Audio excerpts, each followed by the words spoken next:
হে মোর চিত্ত পুণ্য তীর্থে জাগরে ধীরে, এই ভারতের মহামানবের সাগর তীরে। হ্যাঁ, এই সাগর তীরেই এক মহামানব একটি জাতিকে জাগিয়ে তোলার স্বপ্ন দেখেছিলেন। সেই মিথ আর রোমাঞ্চের আস্বাদন করতেই ছুটে আসা এই কন্যাকুমারীতে। আজ আমরা ঘুরব কন্যাকুমারীর বিবেকানন্দ রক আর জানব এর নানা কথা।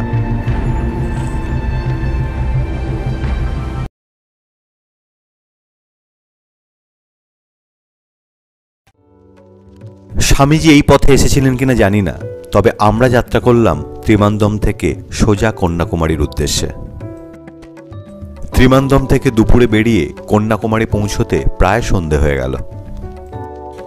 সেদিন হোটেলে চেক ইন করে পরের দিন সকালবেলা বেরিয়ে পড়লাম সেই পুণ্যভূমির স্পর্শ নিতে। স্টিমার ঘাটে পৌঁছে দেখলাম লম্বা লাইন। এই ঘাট সকাল 8টা থেকে বিকেল 4টে পর্যন্ত খোলা থাকে। বিবেকানন্দ রকে যাওয়ার ভাড়া 50 টাকা, আর বিবেকানন্দ রকে ঢোকার ভাড়া 20 টাকা, মোট 70 টাকা। এই বিশাল লম্বা লাইনে যারা দাঁড়িয়ে আছেন তারা কোনো বিশেষ ধর্মের নয়, কিংবা তারা কোনো বিশেষ তীর্থেও আসেননি। এখানে সবাইকার একটাই তীর্থ, একটাই ধর্ম, তা হলো মানব ধর্ম। লঞ্চ কর্মীর ধাক্কায় সম্বিত ফিরে এলো। আরে, লাইফ জ্যাকেটটাই তো গায়ে দেওয়া হয়নি এখনো। তামিল কবি ও দার্শনিক থিরুভাল্লুভারের স্ট্যাচু ক্রস করে আমরা এগিয়ে চললাম বিবেকানন্দ রকের দিকে। ভারতের প্রধান স্থলভাগের দক্ষিণতম বিন্দু বাবাতুরায়ের কাছে মূল ভূখণ্ড থেকে 500 মিটার দূরে রয়েছে বিবেকানন্দ রক। আর এই কন্যাকুমারী থেকে আরব সাগর, ভারত মহাসাগর ও বঙ্গোপসাগরের মিলনস্থল দেখা যায়। স্টিমার ধীরে ধীরে স্পর্শ করল সেই পুণ্যভূমি। বাঙালি হিসেবে নিজেকে বেশ গর্বিত লাগছিল। ভারতীয় কৃষ্টি, সংস্কৃতি ও ভাবধারা বুঝতে স্বামীজি বারবার বেরিয়ে পড়েছেন। কখনো কখনো সঙ্গে পেয়েছেন গুরু ভাইদের। পরিব্রাজক হয়ে ঘুরে বেরিয়েছেন কাশ্মীর থেকে কন্যাকুমারিকা, এর বেশিরভাগই পায়ে হেঁটে। ভারতকে নতুন করে আবিষ্কার করতে তিনি শেষ লগ্নে উপস্থিত হয়েছিলেন কন্যাকুমারিকায়, আর তার পরের ঘটনা তো ইতিহাস।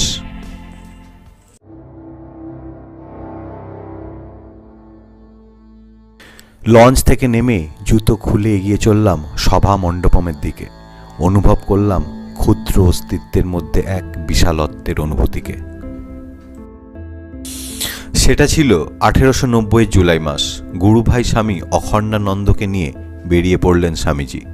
বৈদ্যনাথ ধাম, বারাণসী, অযোধ্যা, আলমোড়া, হরিদ্বার, দিল্লি, মিরাট, জয়পুর, খেতড়ি, পোরবন্দর, জুনাগড়, খান্ডোয়া, মুম্বাই, মহাবালেশ্বর, ব্যাঙ্গালোর, ত্রিবান্দম হয়ে পৌঁছলেন কন্যাকুমারিকায়। এই দীর্ঘ যাত্রাপথে রাজপ্রাসাদ থেকে গরিবের কুটিরেও রাত কাটিয়েছেন তিনি।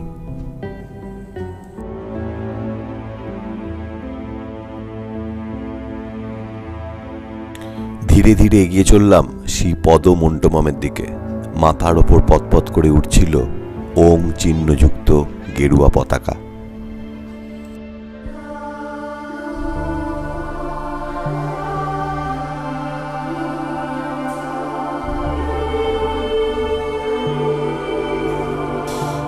হাঁটতে হাঁটতে মনে হচ্ছিল এত মানুষের একসাথে বিবেকানন্দ রকে যাওয়া কি শুধুমাত্র রোমাঞ্চ বা ছুটি কাটানো, নাকি ধ্যানমগ্ন প্রস্তর খণ্ডটিকে ছুঁয়ে নিজেকে ভবিষ্যৎ ভারত গঠনের কাজে অনুপ্রাণিত করা।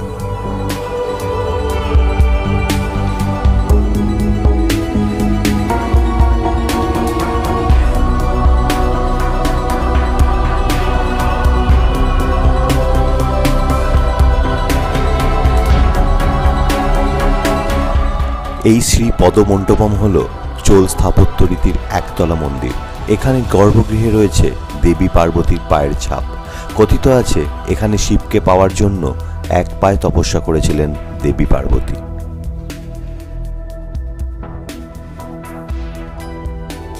আমি এখানে এসেছিলাম ডিসেম্বরের শেষ দিক করে। সমুদ্রের একদম পাশে হওয়ার জন্য এখানকার আপেক্ষিক আর্দ্রতা খুবই বেশি ছিল, আর ছিল 30-32 ডিগ্রি টেম্পারেচারের হাঁসফাঁস করা গরম। তবে হাওয়ার তীব্রতা বেশি থাকার জন্য সেরকম কষ্ট হচ্ছিল না। কন্যাকুমারিকার নিকটতম বিমানবন্দর কেরালার ত্রিভান্দম। এখানে আসার জন্য চেন্নাই, মুম্বাই, দিল্লি, ব্যাঙ্গালোর, কলকাতা থেকে সরাসরি ফ্লাইট বুক করা যায়। এছাড়া কন্যাকুমারী রেলপথে কলকাতা, চেন্নাই, মুম্বাই, দিল্লির সাথে যুক্ত। চেন্নাই রেল স্টেশন থেকে সড়ক পথেও চলে আসা যায় কন্যাকুমারী। ত্রিবান্ধম থেকে ক্যাব বুক করেও আসতে পারেন আপনি এখানে। অক্টোবর থেকে মার্চ এখানে বেড়ানোর আদর্শ সময়।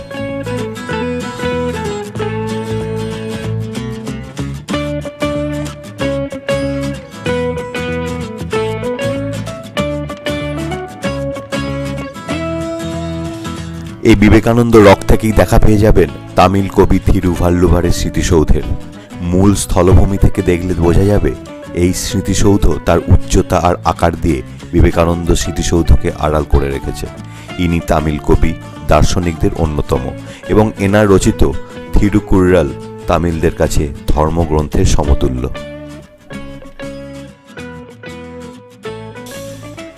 আদি দিগন্ত চোখ যায় যতদূর, নীল, সবুজ, খয়েরি, হলুদ একে অপরের সঙ্গে মিশে গেছে। বিভেদের মাঝে মিলন, ভারতবর্ষের প্রাণসত্তার যে মূল সুর, সেই আদর্শের প্রতিফলন যেন ভারতের মাটি ছাড়িয়ে সাগরের জলেও দেখা যায়। রেলিং ঘেরা চত্বরে হাজার খানেক মানুষ সবাই একদৃষ্টে ভয়ঙ্করের রূপ দেখছে আবিষ্ট হয়ে।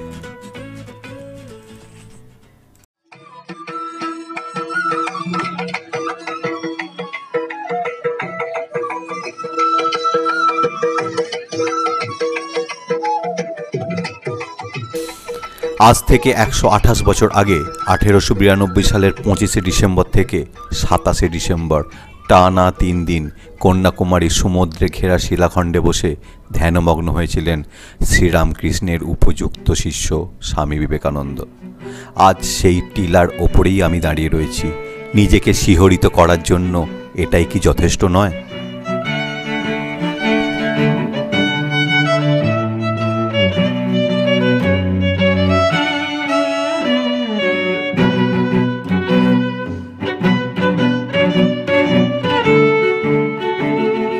সেটা ছিল 1963-64 সাল।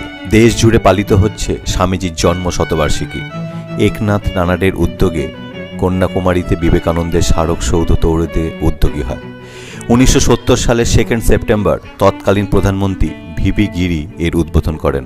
55 ফুট উঁচু এই দুটি শিলাখণ্ডের ওপর লাল ও কালো গ্রানাইট পাথরের ওপর গড়ে উঠল বিবেকানন্দ সৌধ। গর্ভমন্দিরে রয়েছে স্বামীজির দণ্ডায়মান মূর্তি। উচ্চতা 8 ফুট। এখান থেকে নেমে আসতে হবে শিলার একদম পেছনের দিকে, দৃশ্যমান হবে নীল সমুদ্র।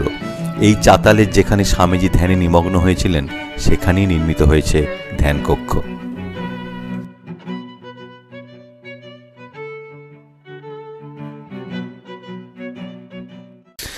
এবার ফেরার পালা। ফেরার পথে কিছু বাংলা কথার মধ্যে মাছ ভাতের জন্য হতাশ কিন্তু কানে এলো। সেই দিক থেকে আমি কিন্তু অন্যদের থেকে অনেক বেশি ভাগ্যবান, কারণ এই ঘোরার ক্ষেত্রে আমার ফ্রেন্ড, ফিলোসফার অ্যান্ড গাইড অসিতদা এই ধোসার দেশে 800 টাকা অটো বুক করে পোনা মাছ আর পাঁঠার মাংস এনেছিল। সে গল্প না হয় অন্য একদিন হবে।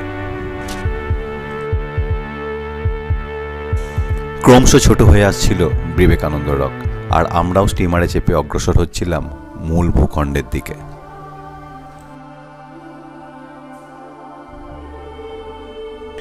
খিদেতে পেটটা চুঁই চুঁই করছিল, কারণ হোটেলে ফিরে আমার জন্য অপেক্ষায় ছিল কালো জিরে, আলু, পটল দিয়ে পোনা মাছের ঝোল। তা এ প্রসঙ্গে মনে পড়ে গেল সেই বিখ্যাত বাণী, খালি পেট ধর্মের জন্য ভালো নয়। জাতি হিসাবে আমরা আমাদের স্বতন্ত্র বৈশিষ্ট্য হারিয়েছি, আর এটাই সকল অনিষ্টের কারণ। ভালো থাকবেন। ভিডিওটি ভালো লাগলে চ্যানেলটা শেয়ার এবং সাবস্ক্রাইব করতে অবশ্যই ভুলবেন না। ধন্যবাদ।